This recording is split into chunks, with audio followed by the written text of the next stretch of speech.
So David, what are you showing here new at Comic-Con with Spark? So what we want to show people is the breadth of what Project Spark can offer.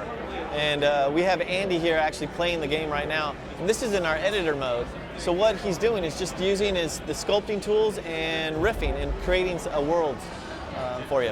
Now, what are some of the challenges when making such a vast open editor for the Xbox One?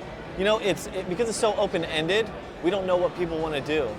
So when we think we are building a tool that fits everyone's needs, someone else is going to come and create and ask for something else, right? We haven't thought about that. All right, let's make that.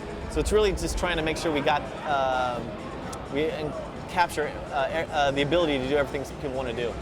What were some of the inspirations when creating Spark? Did your team play any Minecraft or any StarCraft editors when they were in development, or? I would say the inspiration behind this, or at least one aspect, was Kodu. Kodu was developed by Microsoft Research, and it was a game that allowed targeted for kids to learn programming through visual icons, a visual language. And so we saw that, and we saw how kids just gravitated to it, and we're actually able to make their own games with this. So we took that inspiration and actually made it more of a 2.0 version and added that to our editor. And that really helps, the breadth of not just creating your world, actually adding logic to it. So David, go into a little detail about how you can create adventures for your friends to actually go through in Spark. You can make goblins from the fight and kind of create their own path and have friends play it online via the cloud. Can you go a little detail about that? Sure.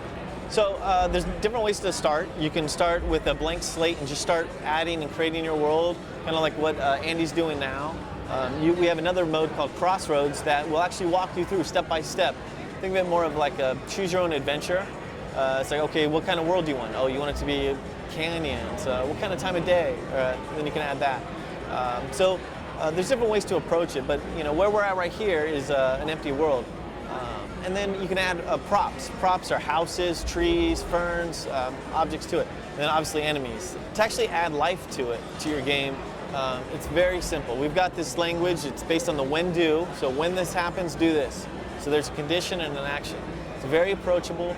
You can say when left stick, do move. And you hit test, and your character will just move when you use your left stick. And then adding characters, abilities to your enemies. You can say when your enemy is near you or sees you, he'll attack you. It's super approachable, but you can also go super deep with it. We have there's variables, there's other things that you can add to the language that really can make it something like a simple touch, like a Angry Birds style game to a turn-based strategy game. Now go into a little bit of detail, because I know you can basically, this works with Smart Glass, so you can basically pick it up at any time and change your world on the go. Yeah, so Smart Glass is great, especially in showcasing it here.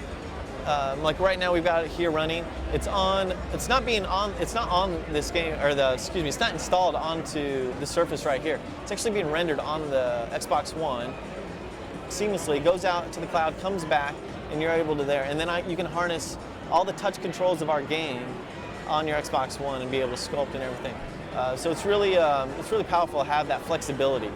How are you able to utilize the new power with the Xbox One in Spark as a developer? Well, I mean, the Xbox One is it's a phenomenal unit. Outside, there's obviously horsepower and graphic capability, but the infrastructure which Microsoft and Xbox has put into it to actually support it has just been easy for us to adopt our game and make sure it works and harnesses the entire horsepower for it. What are you looking forward to most about people getting their hands on Spark? I'm looking forward to see what people create. Already we have a select group of people taking a look at it. They've already blown us away what they've been able to make. So I'm looking forward to see what when more people get their hands on it, what they're able to produce. Do you have any crazy stories at the office of people who've made really, really awesome things to use in Spark? One of the things that just blew us away is we gave the game out, and then we came back and we saw a group of guys made a 20-minute movie. It was a Miami Vice style. You got boat chases, helicopters, cheesy dialogue, the whole bit, and it had nothing to do with the game. They just made it. They had full cinema. They had depth of field, camera transitions, and everything. It was an interesting way to to see their perspective, how they took our tools and harnessed it. When will people be able to get their hands on Spark? So Project Spark is going to be an Xbox One launch, or be available during the Xbox One launch window. So after it launches and sometime after that. November. Sometime after November. You got it. Well, we do have a beta coming out for Windows 8 that you can sign up for. Join projectspark.com and you can sign up there.